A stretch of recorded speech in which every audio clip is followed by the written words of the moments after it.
Fumigation শেষে আজকে আমরা আবার শেডে প্রবেশ করছি। তো মোটামুটিভাবে সবগুলাই খালি হয়ে গেছে।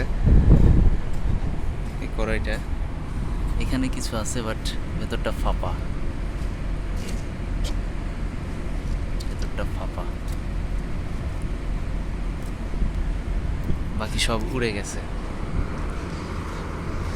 ফিউমিগেশন শেষে এই অবস্থা। এটাতে কিছুটা আছে,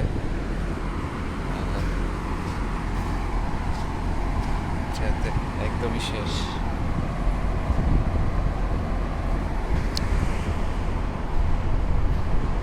এখন এটা মোটামুটিভাবে বাচ্চা তোলার জন্য রেডি।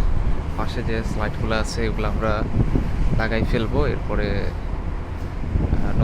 নতুন বাচ্চা নিয়ে আসা হবে এখানে।